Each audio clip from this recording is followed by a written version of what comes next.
Isang mabiyaya at masaganang araw po sa atin lahat. Welcome back po dito sa ating YouTube channel, Tagapanood TV. Grabe na to. Eman Bacosa at Jillian Ward magde-date bago o pagkatapos ng laban ni Eman. Yan po yung ating bibigyan ng comment, reaction, opinion sa araw na ito. At ang video na yan ay galing po sa channel ni Attack TV. At kung hindi pa po kayo nakapag-subscribe sa ating channel, lalong-lalo na po sa mga bagong napadaan lang, huwag niyo pong kalimutan na mag-subscribe at i-hit ang notification bell para ma-update ka sa mga bagong video na ilalabas natin. Kaya naman huwag na natin patagalin to. Simulan na po natin ang ating reaction video sa araw na to, mga tagapanood. Let's do this! When mo ulit siya balak i-meet. Tapos ng or sa fight ko guys, i-meet ko siya ulit. Umani na naman ng matinding reaksyon mula sa mga netizens ang naging pahayag ni Eman Bacosa sa isang TikTok live kung saan diretsahan niyang sinagot ang tanong ng isang viewer tungkol sa kung kailan muli siya magme-meet ni Jillian Ward. Ayon kay Eman, pagkatapos ng fight ko or sa fight ko guys, i-meet ko siya ulit. Dahil dito, agad na nag-trending sa iba't ibang social media platforms ang nasabing clip, lalo na't marami ang matagal nang sumusubaybay sa di umano'y espesyal na koneksyon sa pagitan ni Eman at Jillian. Mas lalo pang naging mainit ang usapan matapos balikan ng mga netizens ang naging pahayag ni Jillian Ward sa Fast Talk with Boy Abunda kung saan nabanggit niya na ang lalaking kasama sa TikTok na tinatawag niyang Big Guy ay isang taong nakilala niya sa showbiz at may iba't ibang skills din daw.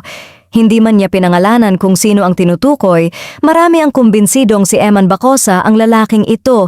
Sa comment section, kapansin-pansin ang halo-halong reaksyon ng publiko. May mga fans na todo kilig at umaasang mauuwi sa mas seryosong relasyon ng dalawa. Habang ang iba naman ay nagsasabing mas mainam na hayaan muna silang mag-focus sa kani-kanilang career, lalo na't abala si Eman sa kanyang mga laban at training. May ilan ding netizens na nag-obserba na tila consistent ang mga pahiwatig ng dalawa sa isa't isa mula sa mga sweet na banat sa TikTok lives hanggang sa mga cryptic posts na tila may pinatutungkulan. Para sa mga supporters, sapat na raw ang mga ito bilang patunay na may espesyal na namamagitan sa kanila kahit papareho silang tikom ang bibig pagdating sa tunay na estado ng kanilang relasyon. Dagdag pa rito, marami ang humahanga sa maturity ng dalawa sa paghawak ng isyu. Wala ni isa sa kanila ang direktang nagkumpirma or nag-deny na para sa ibang fans ay indikasyon ng respeto nila sa isa't isa at sa kanilang personal na buhay. Sa ngayon, patuloy pa ring inaabangan ng publiko ang sinasabing muling pagkikita ni Eman at Jillian matapos ang laban ng binata. Marami ang umaasang may lalabas na bagong update, larawan o video na magpapatunay sa lalim ng kanilang koneksyon. Kahit ako mga tagapanood, naniniwala ako diyan na meron ng espesyal na namamagitan sa kanilang dalawa.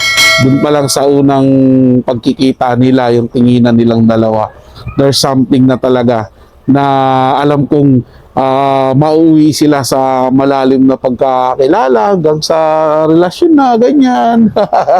Siyempre mag-aantay lang tayo mga tagapanood kung ano ang mangyayari sa future nitong dalawang young talented and mga beautiful na mga batang ito. Diba? Mas gusto ko nga talaga makita mga tagapanood na i-love team muna sila, diba? Sa isa't isa. Diba? Para talagang lalong alam mo yun, yung lalong magkaroon ng magandang connection sila, 'di ba? Kaso nga lang meron pang project si Jillian Ward niya, tapos si Emma naman busy rin sa boxing career niya, pero malay natin after ng fight niya mag-focus na ulit siya dito sa showbiz, magkaroon siya ng mga acting workshop and eventually guesting na nandoon si Jillian Ward yun, na magkasama silang dalawa para lalo pang kiligin yung mga umaasa na magkakaroon ng love team sina Jillian at si Eman Bacosa. At isa na po ko doon mga tagapanood at umaasa at nag-aantay ng love team nila.